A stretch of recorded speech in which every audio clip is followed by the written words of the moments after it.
Hello and welcome to Fearless DIY Music. My name is Tristan Lass, and today I want to talk about early 2000s made in Korea instruments. There are places online that you can go where people will just extol the virtues of guitars made in certain Korean factories from the late 90s through about 2005 or so. And these instruments are actually beginning to become sought after.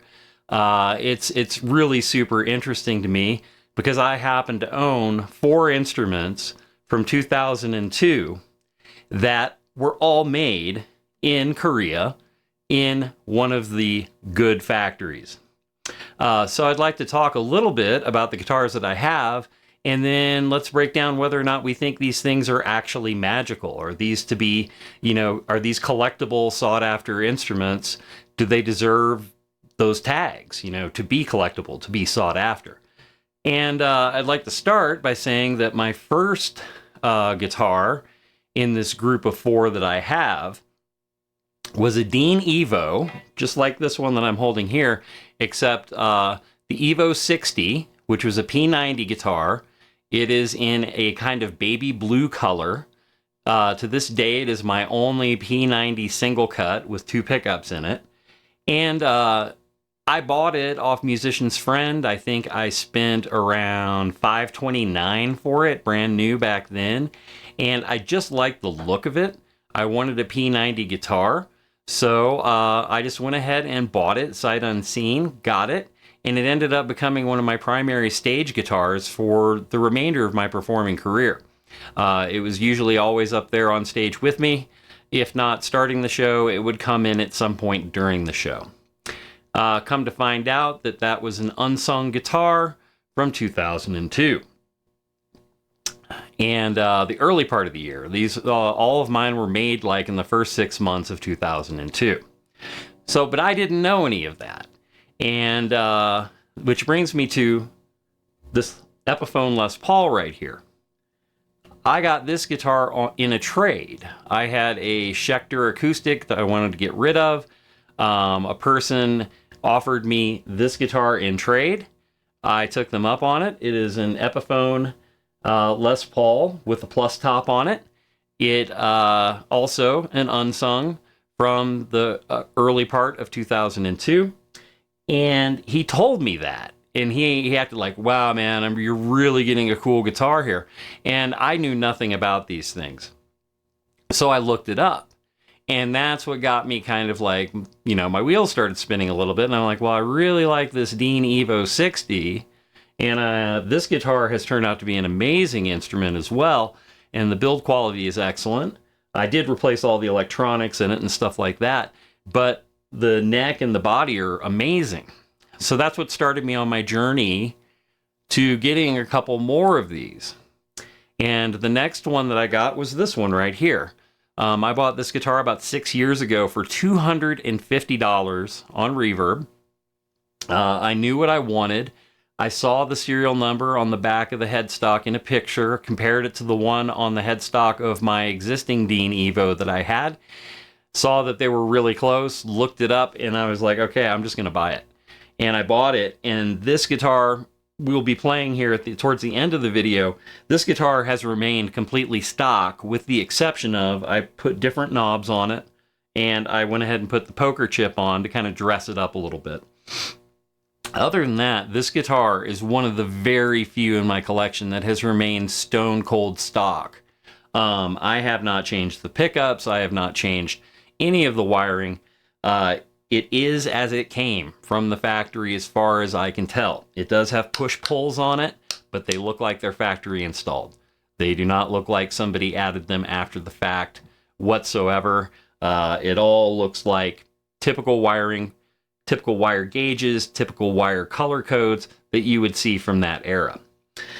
So I got this one next, and then my now infamous video about I got scammed on Reverb, my other Les Paul, Epiphone Les Paul, the black one that I love and is my favorite single cut in my collection. It also had a serial number and a factory code that was right in line with all of the other 3 that I had, And that is why I kept that. You want to know the actual real reason why I ended up keeping that guitar is because it fell into that same category. Now, you would probably go ahead and assume by now that I'm sitting here saying these guitars are magic and that they should be highly sought after, and I would advise you to go pick one up from this era, at least, as far as the Dean Evo.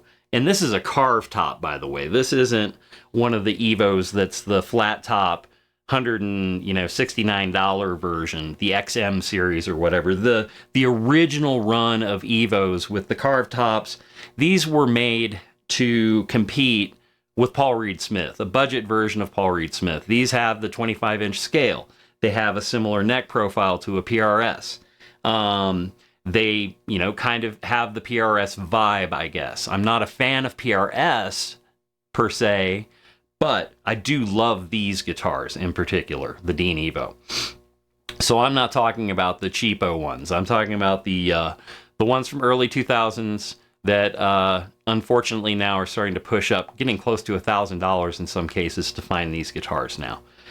And the other ones I'm talking about are the Epiphones. The Epiphone stuff that was coming out of Korea in the early 2000s.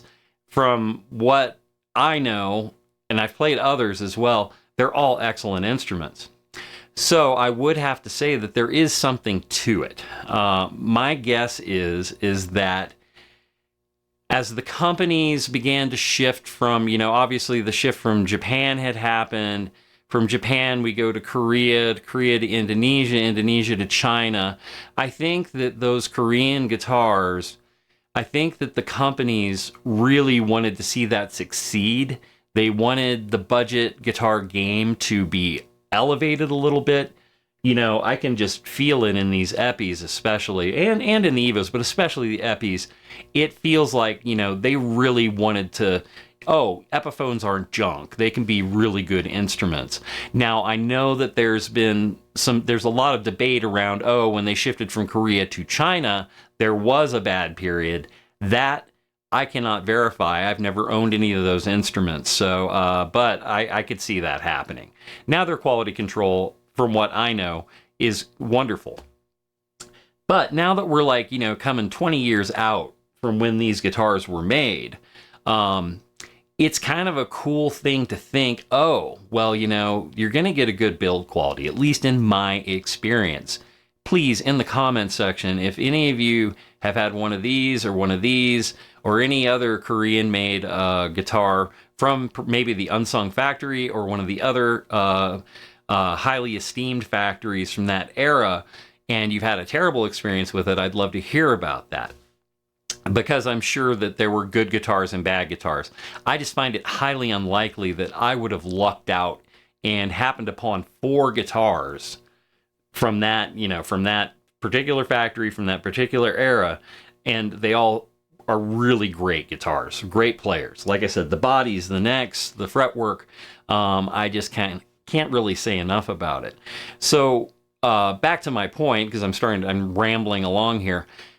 I think these guitars are still worth looking at. As the vintage market becomes crazier and crazier, I would highly recommend looking at guitars from that era, from those factories, because the prices are going up. I looked on Reverb and I looked on eBay over the past couple days before shooting this video to kind of, I didn't want to sit here and go, you can get this guitar for $300. You can't get this guitar for $300 anymore.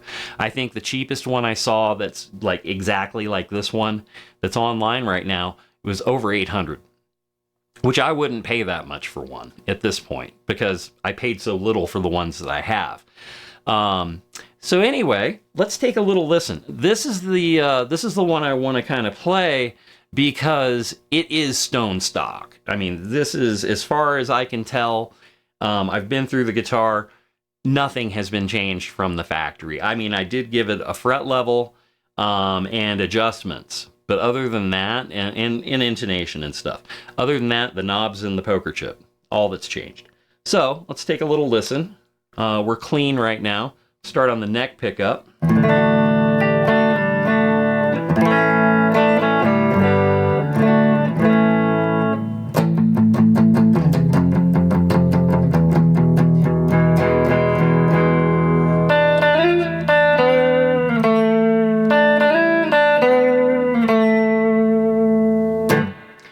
Sorry for that little flub there, but let's do a little single note stuff with the neck pickup clean.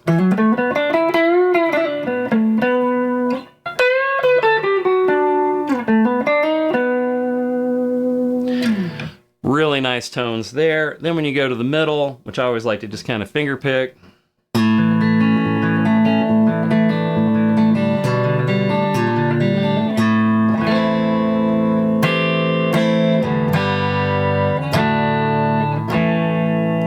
So there's your middle position, and then when you go to the bridge, you get some nice bite.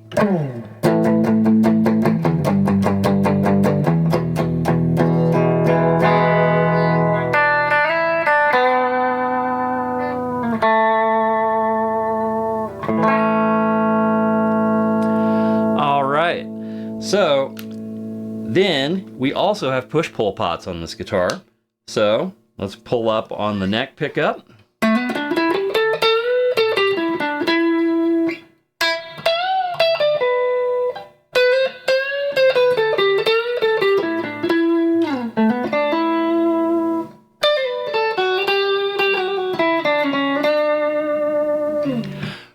Sounds great with the coil split. I love that especially. And then when you go to the coil split down on the bridge pickup, you get a little bit thinner sounds.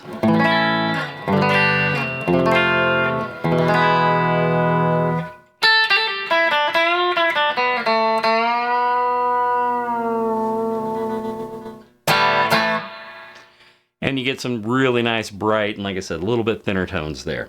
And then we'll throw some dirt on. Kind of take a quick listen here. So we're in single coil mode on the bridge pickup. Then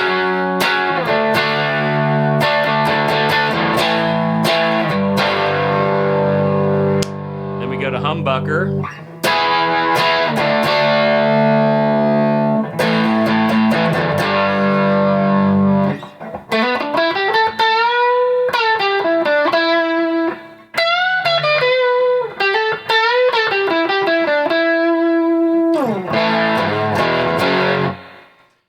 And I love that sound. I'm not going to bother with the middle, but we'll go to the neck with dirt, single coil mode.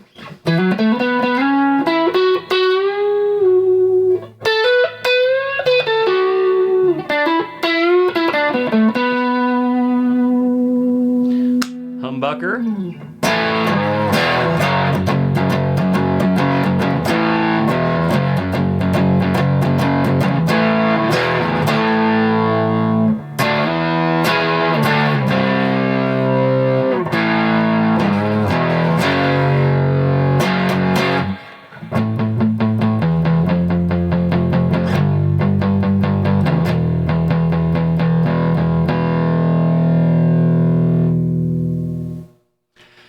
And so I really like the versatility and variety of tones on this guitar. The action on this guitar is crazy low. It is crazy low on this guitar. It's crazy low on my other Evo, and it's incredibly low, the lowest of the low on my black Les Paul. And the ability to set these up, and also you don't feel bad about modding them, but the ability to set these up really well with hardly, any effort. I mean, I just fret level everything, but I didn't really need to on these guitars. But a truss rod adjustment, a bridge adjustment, you can get these things to play very, very well. Very quick, very fast. And very clean, too, without any fret out or buzzing or anything like that. And so, they're also the kind of guitars that you don't feel bad about modding. Like, I did take and... After I did the black Les Paul rewire, I went ahead and rewired this one and put the exact same pickups I put into the black Les Paul into this one because I enjoyed the sound of that guitar so much that I just replicated it here. My P90 Evo does have Duncans in it now, but that was just because I didn't want white pickups in the guitar, so I had some black P90s laying around, and I put them in there for aesthetics more than anything else. The P90s that came with it sounded great for years. I just got tired of the white versus the black pickup in the guitar. So anyway, I just wanted to kind of discuss made in Korea, early 2000s guitars. They're not slept on really anymore, and the prices are going up. So if you're interested in these instruments, there's no time like the present to kind of check them out, especially if you can get your hands on one in person.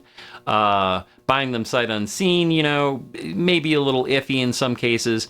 I've taken a few chances with that because I know the build quality is going to be good, and it's just, 4 out of 4 ain't bad. So anyway, I'd like to thank everyone who has watched this far into the video.